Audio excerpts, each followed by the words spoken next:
দফায় হবে দক্ষিণ ২৪ পরগনার লোকসভা ভোট। আর এই ভোটে নাওয়া খাওয়া ভুলে বিভিন্ন রাজনৈতিক দলের প্রার্থীরা প্রচারে ব্যস্ত হয়ে পড়েছেন। আর এই সময় এক অন্য চিত্র দেখা গেল দক্ষিণ বারাসাতে।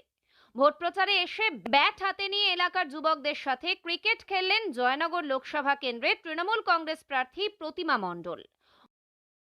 এখানে প্রতিটা পাড়ায় পাড়ায় ঘুরে যেটুকু বুঝলাম যে মানুষ শুধুমাত্র অপেক্ষা করে আছে মমতা বন্দ্যোপাধ্যায় যেভাবে মহিলাদের স্বনির্ভর করবার জন্য, তাদেরকে শক্তিশালী করবার জন্য লক্ষ্মীর ভাণ্ডার কোলে তুলে দিয়েছে এবং 1 এপ্রিল থেকে তাদের অ্যাকাউন্টে টাকা চলে গিয়েছে 1000 টাকা এবং 1200 টাকা।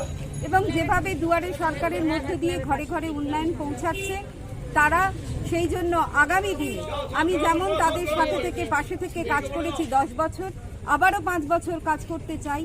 সেই জন্য ভোটের দিন যতই এগিয়ে আসছে ততই ব্যস্ত হয়ে পড়ছেন সমস্ত রাজনৈতিক দলের প্রার্থী থেকে কর্মী সমর্থকরা।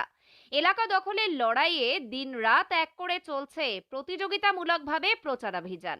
এলাকার ভোটারদের মন পেতে কখনো কখনো প্রার্থীরা রান্নাঘরে ঢুকে রান্না করছেন, কখনো বা মন্দিরে পুজো দিচ্ছেন, আবার কখনো খেলার মাঠে ছেলেদের হাত থেকে ব্যাট কেড়ে নিয়ে ছক্কা মারার চেষ্টাও করছেন।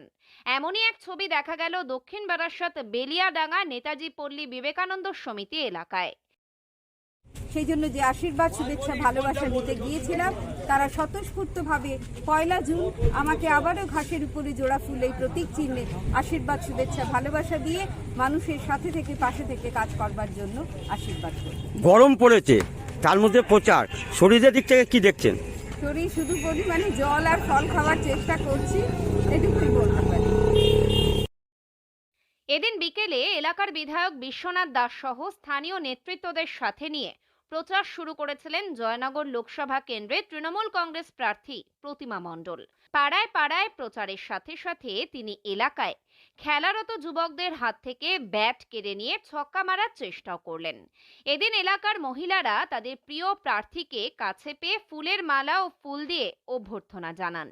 ভোট প্রচারে বেরিয়ে তিনি সাংবাদিকদের মুখোমুখি হয়ে বলেন, লক্ষ্মীর ভাণ্ডার সহ মাননীয় মুখ্যমন্ত্রীর একাধিক উন্নয়নমূলক প্রকল্পে সারা পশ্চিমবঙ্গের মানুষ খুশি। তাই তারা শুধু 1 জুনের অপেক্ষায়, সেদিনই তারা ইভিএমে বোতাম টিপে মুখ্যমন্ত্রী মমতা বন্দ্যোপাধ্যায়ের সমস্ত সৈনিককে জয়ী করবেন।